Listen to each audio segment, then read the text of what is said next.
এর আগের ভিডিওতে আমরা ক্লাস 9-এর ইংলিশ বইয়ের টেলস অফ ভোলা গ্র্যান্ডপা গদ্যটা আমরা পড়ে নিয়েছিলাম এবং তার সাথে সাথে আমরা এক্সারসাইজ 2 পর্যন্ত সলভ করে নিয়েছিলাম। এক্সারসাইজ 2 পর্যন্ত তো তোমরা যদি সেই ভিডিওটা কেউ না দেখে থাকো তাহলে অবশ্যই আমাদের ডেসক্রিপশন বক্সে দেওয়া লিঙ্ক থেকে দেখে নিতে পারো। আর এখানে আজকে আমরা এক্সারসাইজ 3 থেকে সলভ করব। তো তোমরা যারা চ্যানেলে নতুন তারা চ্যানেলটিকে সাবস্ক্রাইব করে পাশে থাকা বেল আইকন প্রেস করে দাও এবং অল বাটনটা অন করে দিও যাতে আমি ভিডিও আপলোড করার সাথে সাথে তোমাদের কাছে নোটিফিকেশন চলে যায়। অঙ্ক নিয়ে যদি কারোর কোনো সমস্যা থেকে থাকে তাহলে আমার যে অঙ্কের চ্যানেলটা রয়েছে সেটাকেও তোমরা সাবস্ক্রাইব করে নিতে পারো। অঙ্কের চ্যানেলটার নাম তোমরা আমাদের ফোনের স্ক্রিনে দেখতে পাচ্ছ, আর সেখান থেকে তোমরা এই নাম দিয়ে ইউটিউবে সার্চ করলে চ্যানেলটিকে পেয়ে যাবে এবং সেখান থেকে তোমরা সাবস্ক্রাইব করে দিতে পারো। আর এর পাশাপাশি যদি অন্য কোনো বই থেকে তোমাদের আমার কাছ থেকে ভিডিও প্রয়োজন হয় তাহলে সেই বইয়ের ছবি তুলে তোমরা আমাকে ফেসবুক পেজে ইনবক্স করতে পারো। ফেসবুক পেজের নামটাও তোমরা স্ক্রিনে দেখতে পাচ্ছ। এই নামে যদি তোমরা ফেসবুকে গিয়ে সার্চ করো তাহলে অবশ্যই ফেসবুক পেজটিকে পেয়ে যাবে, অথবা আমি ডেসক্রিপশন বক্সে ফেসবুক পেজের লিঙ্ক দিয়ে রেখেছি, সেই লিঙ্কে গিয়ে তোমরা পেজটাকে ফলো করে দিয়ে যে কোনো বইয়ের ছবি তোমরা ইনবক্সে পাঠাতে পারো, সেই বইয়ের ভিডিও আমি বানিয়ে দেবো। তো চলো বেশি সময় নষ্ট না করে আমরা এক্সারসাইজ 3 শুরু করি। আমাদের এখানে ফার্স্ট কোয়েশ্চেন আছে, why was no real treasure found under the sand dunes? কেন বালিয়াড়ির নিচে কোনো সত্যিকারের গুপ্তধন পাওয়া যায়নি? এর কারণ ভোলা ঠাকুরদা সে তো স্বপ্ন দেখেছিলেন, তাই না? তো সেই কারণে সেখানে কোনো গুপ্তধন খুঁজে পাওয়া যায়নি। আর এটা আমরা ইংলিশে লিখলে এভাবে লিখবো, in the story tales of Bhola grandpa written by Manoj দাসের লেখার টেলস অফ ভোলা গ্র্যান্ডপা গল্পে there was no real treasure found under the sand dunes, বালিয়াড়ির নিচে কোনো সত্যিকারের গুপ্তধন খুঁজে পাওয়া যায়নি কারণ Bhola grandpa dreamed of a gang of pirates who were burying a large box under one of the sand dunes. কারণ ভোলা ঠাকুরদা স্বপ্ন দেখেছিলেন একদল জলদস্যুদের যারা কিনা বালিয়াড়ির নিচে একটা বড় বাক্সকে লুকিয়ে রাখছিল on the seashore by their village, তাদের গ্রামের পাশে একটা সমুদ্রের তীরে। He had mixed up the real and dream, তিনি স্বপ্ন এবং বাস্তবকে গুলিয়ে ফেলেছিলেন। So he had told everyone about the hidden treasure, তাই জন্য তিনি সবাইকে একটা লুকিয়ে থাকা গুপ্তধনের ব্যাপারে বলেছিলেন। কনসিকুয়েন্টলি ফলত দেয়ার ওয়াজ নো ট্রেজার ফাউন্ড, সেখানে কোনো রকম কোনো গুপ্তধন খুঁজে পাওয়া যায়নি। সেকেন্ড কোয়েশ্চেন কি আছে, what did the tiger do after Bhola grandpa had climbed up the banyan tree? বট গাছের উপরে উঠে যাওয়ার পরে ভোলা ঠাকুরদা বট গাছের উপর উঠে যাওয়ার পরে বাঘটা কি করেছিল? তো আমরা দেখতেই পেয়েছি বাঘটা সেই গাছটাকে 100 বার মতন ঘুরেছিল এবং তারপরে সে একটা ঝোপের আড়ালে গিয়ে বসে পড়েছিল। তো এটা আমরা ইংলিশে লিখবো যে in the story tales of Bhola grandpa written by Manoj দাসের লেখা tales of Bhola in the story tales of Bhola grandpa written by Manoj দাসের লেখা টেলস অফ ভোলা গ্র্যান্ডপা স্টোরিতে after Bhola grandpa had climbed up the banyan tree, বট গাছের উপর ভোলা ঠাকুরদা উঠে পড়ার পরে the tiger roared and circle the tree about 100 times, বাঘটা গর্জন করছিল এবং প্রায় 100 বার ও সেই গাছটার পাশে ঘুরপাক খাচ্ছিল।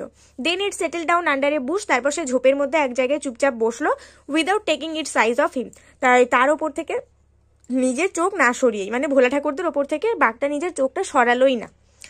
থার্ড কোয়েশ্চেন কি আছে? থার্ড কোয়েশ্চেনে আছে, what was the reason of Bhola grandpa's death according to his wife? Bhola ঠাকুরদার বউয়ের মত অনুসারে ভোলা ঠাকুরদা কেন মারা গেছে? তো আমরা দেখেছি ভোলা ঠাকুরদার বউ বলেছেন যে নিশ্চয়ই বুড়ো মানুষটা শ্বাস নিতে ভুলে গেছে, সেই জন্য তিনি মারা গেছেন। তো এটা আমরা ইংলিশে লিখবো যে in the story tales of Bhola grandpa written by Manoj দাসের লেখা টেলস অফ ভোলা গ্র্যান্ডপা স্টোরিতে according to Bhola grandpa's wife, Bhola ঠাকুরদার বউয়ের মত অনুসারে Bhola grandpa must had forgotten to breath, Bhola ঠাকুরদা নিশ্চয়ই নিঃশ্বাস নিতেই ভুলে গিয়েছিলেন। সো হি ডাইড, তাই তিনি মারা গিয়েছিলেন। এবার আমরা এখানে এক্সারসাইজ 6 এ যে ন্যারেশন চেঞ্জগুলো আছে, এক্সারসাইজ 4 এ যে ন্যারেশন চেঞ্জগুলো আছে সেগুলো করব। কি আছে ফার্স্ট, এটা Bulbuli said to his friend will you come tomorrow? Bulbuli তার বন্ধুকে জিজ্ঞাসা করলো যে তুমি কি কালকে আসবে? ভালো করে দেখো, বুলবুলি তার বন্ধুকে জিজ্ঞাসা করছে, এই বন্ধুটা ছেলে নাকি মেয়ে সেটা কিন্তু নির্দিষ্ট করে বলে দেওয়া নেই। তাহলে এখানে আমরা হিও লিখতে পারি, শিও লিখতে পারি। তো এক্ষেত্রে সবসময় যখন দেখবে যে কোনো ছেলে বা মেয়ের কথা উল্লেখ করা থাকে না, তখন তোমাদেরকে হি অর শি দুটো লিখলেই সব থেকে বেস্ট হবে, এক্সামিনার খুশি হবেন আর কি। এর মানে কিন্তু এই নয় যে তুমি শুধু হি লিখে দিয়ে আসলে তিনি কেটে দেবেন বা শুধু শি লিখে দিয়ে আসলে তিনি কেটে দেবেন, এরকম নয়। তুমি যদি হি আর শি দুটোই লেখো তাহলে কিন্তু এক্সামিনার খুশি হবেন যে তুমি তোমার আনসারের প্রতি সবসময় একদম নিট এবং ক্লিন এবং পরিষ্কার থাকো, ঠিক আছে? তো এবার বুলবুলি তো তার বন্ধুকে বলছে তুমি কি কালকে আসবে, তো এটা একটা প্রশ্নবোধক বাক্য, সেই জন্য আমরা এখানে আস্কড করব, বুলবুলি আস্কড করে দেবো সেইটুর পরিবর্তে। তো এটা আমরা কিভাবে করব দেখে নাও। বুলবুলি আস্কড হিজ ফ্রেন্ড, যেহেতু আমাদের ইন্টারোগেটিভ সেন্টেন্স তাই আমরা ইফ দিয়ে লিঙ্ক করব। ইফ হি অর শি উইলটাকে আমরা উড করে দেবো। Would come the next day, tomorrow তাকে আমরা দ্য নেক্সট ডে করে দেবো। তাহলে Bulbuli asked his friend if he or she would come the next day. সেকেন্ডে কি আছে, Poulami says I am fine. আমরা জানি যে রিপোর্টেড স্পিচ যদি রিপোর্টিং স্পিচ যদি প্রেজেন্ট টেন্সে থাকে তাহলে রিপোর্টেড স্পিচের কিন্তু কোনো পার্থক্য হয় না, মানে সেটা কোনো চেঞ্জ হয় না। তো এখানে দেখো এটা প্রেজেন্ট টেন্সে আছে, তার মানে কি এই সেন্টেন্সটারও কিন্তু কোনো চেঞ্জ হবে না, এটা প্রেজেন্ট টেন্সে থাকলে এটাকেও আমাদের প্রেজেন্ট টেন্সেই রাখতে হবে। তাহলে পৌলমি সেইজ এটা কোনো চেঞ্জ হবে না, পৌলমি সেইজ। এবার যেহেতু এটা একটা বাক্য আমাদেরকে লিঙ্ক করতে গেলে একটা দ্যাট নিয়ে আসতে হবে, তাই পৌলমি সেইজ দ্যাট, পৌলমি একটা মেয়ের নাম তাই আয়ের পরিবর্তে শি হবে, আর যেহেতু শি এর সাথে এম বসতে পারে না, প্রেজেন্ট টেন্সে শি এর সাথে আমাদের ইজ বসবে, তাই জন্য শি ইজ ফাইন। তাহলে আমাদের এখানে আনসার হবে Poulami says that she is fine. ঠিক আছে, এখানে কোন যেহেতু প্রেজেন্ট টেন্স আছে এই বাক্যটাকেও আমাদের প্রেজেন্টেই রাখতে হবে, Poulami says that she is fine. তারপরে কি আছে, the teacher said to the students keep quiet. Teacher স্টুডেন্টদেরকে বলছে চুপ করে থাকো, মানে কি অর্ডার করছে, তাহলে দ্য টিচার তো অর্ডার করছে স্টুডেন্টদেরকে, কিপ কোয়াইটের কিন্তু কোনো পরিবর্তন হবে না, লিঙ্কার হিসেবে টু বসবে। তাহলে এখানে আমরা লিখবো the teacher ordered the students to keep quiet, the teacher ordered the students to keep quiet. এরপরে আছে my mother said to me may your dreams come true. আমার মা আমাকে বললো যে তোমার সমস্ত স্বপ্ন সত্যি হোক। তো এটা তো তার আমার মা আমার জন্য উইশ করছে, তাহলে এই সেড টুর পরিবর্তে আমরা উইশড ফর লিখে দিতে পারি, আর ইউর ড্রিমসটাকে মাই ড্রিমস করে দেবো, আর মেটা মাইট হয়ে যাবে। ঠিক আছে, আর লিঙ্কার হিসেবে দ্যাট বসবে। তাহলে এখানে আমাদের আনসার কি হবে, my mother wished for me that my dreams might come true. My mother wished for me that my dreams might come true. এখানে আছে the students said sir please allow us to play in the field. স্টুডেন্টরা বলছে যে sir please আমাদেরকে মাঠে খেলার জন্য অনুমতি দিন বা অ্যালাউ করুন। তো এখানে এটা আমাদের রিকোয়েস্ট সেন্টেন্স, মানে বোঝা যাচ্ছে যে এটা আমাদের অনুরোধ সূচক বাক্য, তো এটা আমাদের টু লিঙ্কের হিসেবে আমরা টু বসাতে পারি। ঠিক আছে, আর এখানে আমরা এইভাবে করতে পারি the student requested their sir, কারণ তাদের স্যারকে তারা অনুরোধ করছে, তাই না, সেই জন্য আমরা এইভাবে লিখতে পারি। তাহলে এটা এখানে আমাদের আনসার হবে যে the students requested their sir to allow him to play in the field. The students requested their sir to allow them to play in the field. Exercise 5 এ আছে যে এখানে একটা প্রিপোজিশন বা আর্টিকেলের সেট দেওয়া আছে এবং এখানে ভুলভাল দেওয়া আছে। ঠিক আছে, যেখানে প্রিপোজিশন এবং আর্টিকেল আছে সেগুলো সব ভুলভাল লেখা আছে, আর সেগুলোকে আন্ডারলাইন করে আমাদেরকে সেই ঠিকটা বসাতে হবে। তো প্রথমে দেখো আছে যে অন অ্যান্ড উইন্টার নাইট, এখানে কি অ্যান হতে পারে? আমরা সবসময় জানি যে অ্যান সবসময় যদি সেই পরের শব্দটার প্রথম লেটারটা ভাওয়েল দিয়ে শুরু হয় তাহলে আমাদের অ্যান বসে, কিন্তু এখানে তো ডাব্লুটা তো আমাদের কনসোন্যান্ট, তাহলে কি এখানে অ্যান বসবে? বসবে না, তাহলে এখানে এ হওয়া উচিত।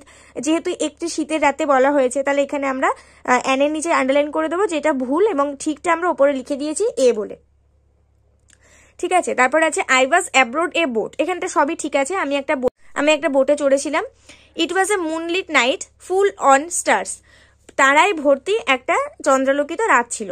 তো তারাই যেহেতু ভর্তি তাহলে এখানে অন কি করে হতে পারে, তাই না, স্টারের ওপরে হয়ে যাচ্ছে। তো তাহলে এখানে আমাদেরকে অন আমাদের ভুল দেওয়া আছে, তাহলে অনের নিচে আমরা আন্ডারলাইন করে এটাকে আমরা অফ করে দেবো, full of stars. The boat was anchored up, up কি করে হবে, কোনো কিছু যখন নোঙর ফেলা হয় তখন তো সেটা তাকারোর প্রতি ফেলা হয়, তাহলে এখানে আপটার নিচে আমরা আন্ডারলাইন করে এখানে টু লিখে দেবো, টুটা হচ্ছে right. Anchored to a great river, I was thrilled to see a beauty of nature. প্রকৃতির কি একটা সৌন্দর্য দেখা যায় না, তাহলে প্রকৃতির শুধু সৌন্দর্য দেখা যায়, তাহলে এখানে দি হবে, thrilled to see the beauty of nature, তাই এখানে টিএইচি দি লিখে দিয়েছি আর এটাকে আন্ডারলাইন করে দিয়েছি। তো আশা করছি এখানে কোনটা ভুল সেগুলো তোমরা বুঝতে পারলে, আর সেগুলো ঠিকটাও আমি লিখে দিয়েছি। নেক্সট দেখো এক্সারসাইজ 6 এ লেখা আছে একটা ডায়লগ রাইটিং লিখতে হবে, যে সার্কাসে কি করে বন্য প্রাণীদেরকে ধরে নিয়ে এসে তাদেরকে অত্যাচার করে কিভাবে খেলা দেখাতে বাধ্য করা হয় সেই নিয়ে একটা ডায়লগ রাইটিং লিখতে হবে। আর এক্সারসাইজ 7 এ আছে যে তোমরা কোথাও একটা এডুকেশনাল এক্সকারশনে গিয়েছিলে এবং সেখানে নাইট জার্নি ছিল, আর সেখানে ভয়ঙ্কর কোনো একটা ঘটনা ঘটেছে সেটা তোমাকে ডিসক্রাইব করে বলতে হবে। তো এই যে দুটো রাইটিং তোমরা দেখতে পাচ্ছ এক্সারসাইজ 6 আর এক্সারসাইজ 7 এর, এই দুটো রাইটিং আমি পরের দিন তোমাদেরকে সুন্দরভাবে লিখে করিয়ে দেবো। আজকে এক্সারসাইজ 5 পর্যন্ত থাকলো, তো নেক্সট ভিডিওতে দেখা হবে। ভিডিওতে একটা করে লাইক করে দিও, বন্ধুদের সঙ্গে অনেক শেয়ার করে দিও। নেক্সট ভিডিওতে দেখা হবে, ততক্ষণ পর্যন্ত সবাই ভালো থাকো, সুস্থ থাকো, মন দিয়ে পড়াশোনা করতে থাকো।